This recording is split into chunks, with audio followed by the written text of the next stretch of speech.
कहते हैं ज्ञान की बातें समझने वालों के कानों के अलावा सबके लिए बंद रहती हैं। और ये बात मुझे लगता है आज की हमारी चर्चा पर एकदम फिट बैठती है। बिल्कुल, क्योंकि आज हम एक ऐसे ज्ञान की बात कर रहे हैं जो सदियों से हमारे सामने है, पर फिर भी एक तरह से छिपा हुआ है। हम पड़ताल कर रहे हैं 1908 में छपी बहुत ही रहस्यमयी किताब की, जिसका नाम है द काइबालियन।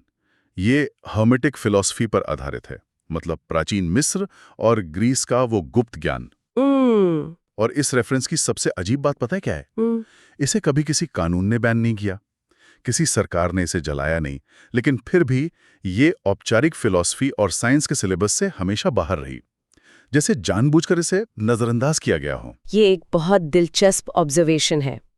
हर्मेट्रिक नाम आता है एक महान गुरु हर्मीस ट्रिस्मेजिस्टस से, जिन्हें ज्ञान का देवता माना जाता था।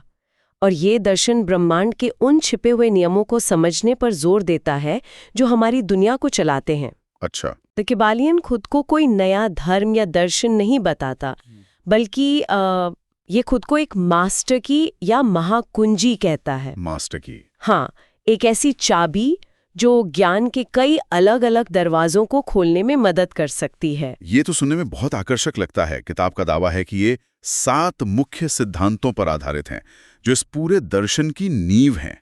तो आज का हमारा मिशन है इन 7 सिद्धांतों की गहराई में उतरना और इस समझने की कोशिश करना कि इतना शक्तिशाली ज्ञान आखिर मुख्य धारा की शिक्षा से गायब क्यों है। और ये 7 सिद्धांत वाकई में ब्रह्मांड को देखने का हमारा नजरिया बदल सकते हैं। चलिए एक एक करके इन्हें देखते हैं, और हम इनके मूल अंग्रेजी नामों का भी इस्तेमाल करेंगे, क्योंकि फिलॉसफी में ये शब्द बहुत प्रचलित हैं। हाँ, वो बेहतर रहेगा। पहला है मेंटलिज्म, सब कुछ मन है, ब्रह्मांड मानसिक है। हाँ। दूसरा कॉरेस्पॉन्डेंस, जैसा ऊपर वैसा नीचे, जैसा नीचे वैसा ऊपर। सही। तीसरा वाइब्रेशन, कुछ भी स्थिर नहीं है, सब कुछ कंपन करता है।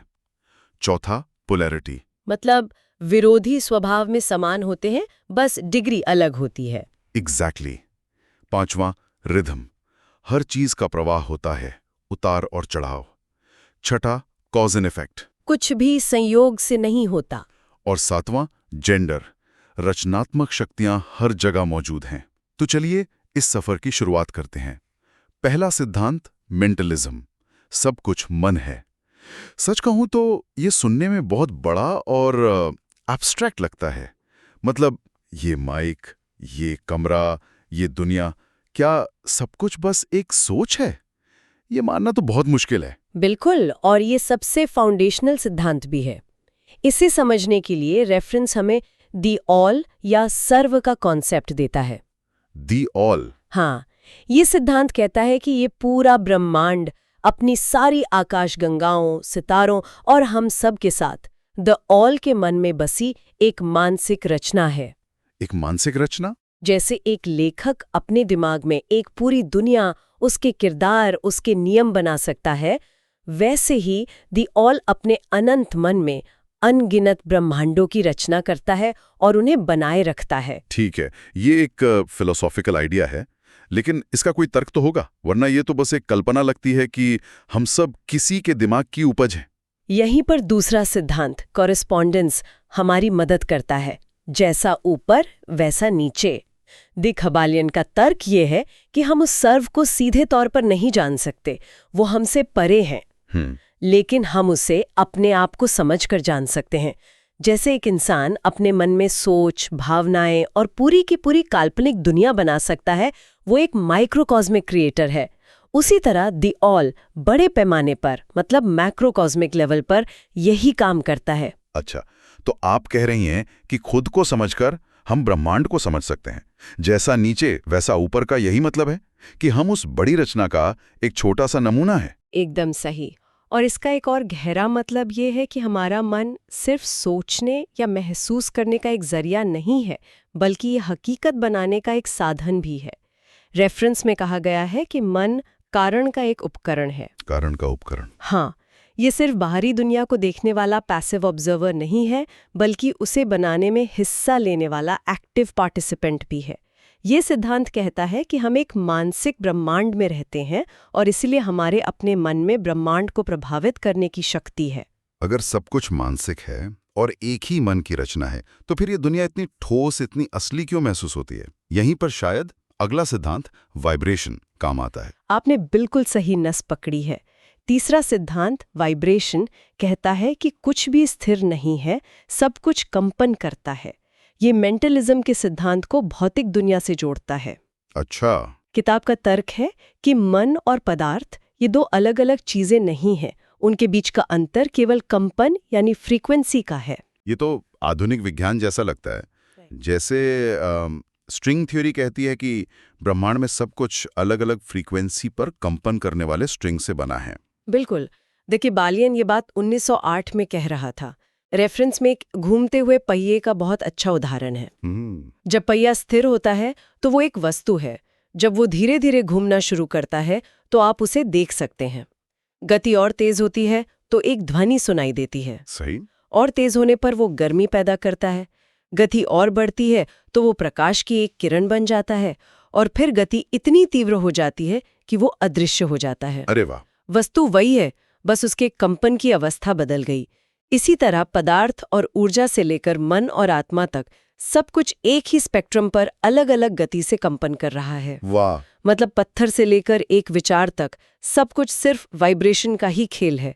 ये सोचना ही अपने आप में कमाल है। और इसी से सीधे तौर पर जुड़ा है चौथा सिद्धांत, पोलैरिटी यानी ध्रुवीयता। ये बताता है कि अगर सब कुछ एक ही स्पेक्ट्रम पर वाइब्रेट कर रहा है तो जिन्हें हम विपरीत चीजें समझते हैं वे असल में विपरीत हैं ही नहीं। एक मिनट। वे एक ही चीज के दो छोर हैं, बस उनकी डिग्री या वाइब्रेशन में फर्क है। तो आप कह रही हैं कि गर्मी और ठंड दो अलग चीजें नहीं हैं, या प्यार और नफरत? ये तो मेरे सोचने के तरीके को पूरी तरह से चुनौती दे रहा है। मैं हमेशा इन्हें दो बिल्कुल अलग भावनाओं की तरह देखता था। रेफरेंस ही कहता है गर्मी और ठंड क्या है? बस एक ही पैमाने यानी तापमान के दो छोर। आप ये नहीं बता सकते कि गर्मी कहाँ खत्म होती है और ठंड कहाँ से शुरू होती है। सही बात है। इसी तरह प्यार और नफरत एक ही भावनात्मक पैमाने के दो ध्रुव हैं। साहस और डर भी एक ही पैमाने पर हैं। ये इस दर्शन का सबसे प्रैक्टिकल और शक्तिशाली मनोवैज्ञानिक सिद्धांत है। तो इसका मतलब है कि हम अपनी मानसिक स्थिति को बदल सकते हैं। जैसे अगर कोई डर महसूस कर रहा है तो वो जानबूझकर साहस पर ध्यान लगाकर अपनी अवस्था बदल सकता है। यही इसकी कला है जिसे किताब में मेंटल ट्रांसम्यूटेशन या मानसिक रूपांतरण कहा गया है। ये एक तरह की मानसिक कीमियागिरी है जहां आप डर जैसी निचली ऊर्जा को साहस जैसी ऊंची ऊर्जा में बदल देते हैं। अच्छा। आप अपनी चेतना को उस पैमाने पर एक ध्रुव से दूसरे ध्रुव की ओर खिसका सकते हैं। लेकिन ध्यान देने वाली बात यह है कि आप डर को साहस में बदल सकते हैं, पर डर को प्यार में नहीं, क्योंकि वे अलग अलग पैमानों पर हैं। ये ध्रुवीयता वाली बात तो समझ आती है, लेकिन जिंदगी में सिर्फ अच्छा या बुरा ही नहीं होता, उतार चढ़ाव भी तो होते हैं। बिल्कुल। एक के बाद एक लहरें आती रहती हैं। बिल्कुल। क्या किताब इस बारे में कुछ कहती है? हाँ, और ये है पांचवा सिद्धांत, रिदम यानी लय। हर चीज का प्रवाह होता है, उतार और चढ़ाव। ये सिद्धांत कहता है कि हर चीज में एक पेंडुलम जैसी गति होती है। पेंडुलम जैसी? हाँ, पेंडुलम जितना दाईं ओर जाएगा उतना ही बाईं ओर भी लौटेगा। जीवन में हर चीज इसी लय का पालन करती है। खुशी के बाद गम, सफलता के बाद चुनौती, दिन के बाद रात। लेकिन ये सुनने में थोड़ा निराशाजनक नहीं है? मतलब हर खुशी के बाद दुख आएगा ही। क्या हम इस पेंडुलम के गुलाम हैं जो हमें इधर से उधर झुलाता रहता है? ज्यादातर लोग गुलाम ही होते हैं। वे पेंडुलम के साथ झूलते रहते हैं, अपनी भावनाओं और परिस्थितियों के शिकार बनकर। लेकिन हर्मेटिक मास्टर्स के अनुसार इस लय से बचने का या इसे मास्टर करने का एक तरीका है। अच्छा। वे इसे लॉ ऑफ न्यूट्रलाइजेशन कहते हैं। वे खुद को उस ध्रुव पर मानसिक रूप से स्थिर कर लेते हैं जहां वे रहना चाहते हैं, और पेंडुलम को अपने नीचे, अपने अचेतन तल पर झूलने देते हैं। वे लहरों पर सवारी करना सीखते हैं, न कि उनमें डूबना। तो क्या इसका मतलब ये है कि हम रिदम के पेंडुलम को पोलैरिटी की कला से काबू में कर सकते हैं? मतलब बुरे दौर में जानबूझकर अच्छे ध्रुव जैसे साहस या उम्मीद पर ध्यान लगाकर उस उतार चढ़ाव के असर को कम कर सकते हैं? आपने दोनों सिद्धांतों को खूबसूरती से जोड़ दिया। यही इन सिद्धांतों की शक्ति है। वे अलग थलग नहीं हैं, वे एक साथ काम करते हैं। पोलैरिटी के सिद्धांत का उपयोग करके आप रिदम के सिद्धांत के प्रभाव को बेअसर कर सकते हैं। आप उस भावनात्मक झूले का हिस्सा बनने से इनकार कर देते हैं। और ये सब एक और बड़े नियम के तहत काम करता होगा ना, है ना? मुझे लगता है हम छठे सिद्धांत कॉज एंड इफेक्ट की ओर बढ़ रहे हैं। बिल्कुल। छठा सिद्धांत कॉज एंड इफेक्ट कहता है कि कुछ भी संयोग से नहीं होता। जिसे हम संयोग या किस्मत कहते हैं वो बस एक ऐसा कानून है जिसे हम अभी तक पहचान नहीं पाए हैं। हर घटना का एक कारण होता है और वो कारण खुद किसी पिछले कारण का प्रभाव होता है। ये एक अंतहीन श्रृंखला है जो अतीत से भविष्य तक फैली हुई है। लेकिन ये सुनने में फिर से भाग्यवादी होने जैसा लगता है। अगर सब कुछ पहले से तय कारणों का नतीजा है तो हमारी मेहनत और कोशिशों का क्या मतलब रह जाता है? क्या हमारी कोई फ्री विल यानी स्वतंत्र इच्छा नहीं है? ये एक बहुत गहरा सवाल है। रेफरेंस कहता है कि ज्यादातर लोग परिस्थितियों के गुलाम होते हैं, अपने मूड, अपनी आनुवांशिकी और बाहरी दुनिया के सुझावों के प्रभाव में बहते रहते हैं। वे जीवन के शतरंज पर मोहरे की तरह हैं। मोहरे की तरह? हाँ, जिन्हें बाहरी ताकतें चला रही हैं। लेकिन जो लोग इस सिद्धांत को समझते हैं वे खिलाड़ी बन जाते हैं। मोहरे से खिलाड़ी? हाँ। इसका क्या मतलब है? इसका मतलब है कि वे खुद कारण बनना सीखते हैं, न कि सिर्फ प्रभाव बने रहना। वो अपनी इच्छा, अपने चरित्र और अपने आसपास के माहौल को इस तरह से ढालते हैं कि वे मनचाहा प्रभाव पैदा कर सकें। वे परिस्थितियों का शिकार होने के बजाय अपनी जीवन की घटनाओं के सक्रिय निर्माता बन जाते हैं। ये तो बहुत पावरफुल आइडिया है। हाँ, सोर्स में इसकी तुलना क्वांटम मैकेनिक्स के ऑब्जर्वर इफेक्ट से की गई है, जहां एक ऑब्जर्वर का ध्यान एक कण को अनंत संभावनाओं में से निकालकर एक निश्चित वास्तविकता में ले आता है। जागरूक व्यक्ति भी अपने ध्यान और इरादे से यही करता है। और इस पूरी रचना के पीछे है आखिरी सिद्धांत, जेंडर। जब किताब जेंडर सिद्धांत की बात करती है तो पहली नजर में ये बहुत कंफ्यूजिंग लगता है। क्या ये आज के जेंडर की परिभाषा से जुड़ा है या इसका मतलब कुछ और ही गहरा है? इसका आज की सामाजिक या शारीरिक जेंडर की परिभाषा से कोई लेना देना नहीं है। ये एक सार्वभौमिक रचनात्मक सिद्धांत है। रेफरेंस कहता है कि हर चीज में, चाहे वो भौतिक हो या मानसिक, मैस्कुलिन मतलब पौरुष और फेमिनिन मतलब स्त्रैण, ये दोनों सिद्धांत मौजूद होते हैं। अच्छा। कोई भी रचना इन दोनों के बिना संभव नहीं है। तो इन दोनों सिद्धांतों का काम क्या है? मैस्कुलिन सिद्धांत ऊर्जा देने, व्यक्त करने या बाहर भेजने का काम करता है। ये इच्छा, संकल्प या पहल का पहलू है, बीज की तरह। वहीं फेमिनिन सिद्धांत उस ऊर्जा को ग्रहण करने, पोषित करने और नई चीजों को जन्म देने का काम करता है। जैसे उपजाऊ भूमि की तरह? बिल्कुल। हर नए विचार, हर नई खोज, हर कलाकृति का जन्म इन दोनों के मिलन से ही होता है। अच्छा, तो कॉज एंड इफेक्ट का खिलाड़ी बनने के लिए हमें इन दोनों जेंडर सिद्धांतों का इस्तेमाल करना होगा। मतलब एक इच्छा या विचार जो मैस्कुलिन है उसे अपने अवचेतन मन जो फेमिनिन है उसमें बोना होगा ताकि वो पोषित होकर हकीकत बन सके। आपने बिल्कुल सही समझा। एक स्पष्ट इरादा मैस्कुलिन, जब गहरी भावना और विश्वास फेमिनिन के साथ मिलता है, तभी मानसिक रचना वास्तविकता में प्रकट होती है। ये ब्रह्मांड का रचनात्मक नृत्य है जो हर स्तर पर चल रहा है। तो ये 7 सिद्धांत मिलकर एक ऐसा सिस्टम बनाते हैं जो कहता है कि ब्रह्मांड मानसिक है, हर चीज वाइब्रेट कर रही है और हम इन नियमों को समझकर अपनी हकीकत खुद बना सकते हैं। ये तो बहुत एम्पावरिंग, बहुत शक्तिशाली ज्ञान है। तो फिर सबसे बड़ा सवाल, ये मुख्य धारा की शिक्षा और विज्ञान का हिस्सा क्यों नहीं है? इसे क्यों नजरअंदाज किया गया? वे कारणों की ओर इशारा करते हैं। पहली बात, यह ज्ञान हमारी पूरी शिक्षा प्रणाली के खिलाफ जाता है, जो हर विषय को अलग अलग डिब्बों में बांटकर देखती है। फिजिक्स अलग, साइकोलॉजी अलग, फिलॉसफी अलग। द काइबालियन कहता है कि ये सब एक ही नियम से जुड़े हैं।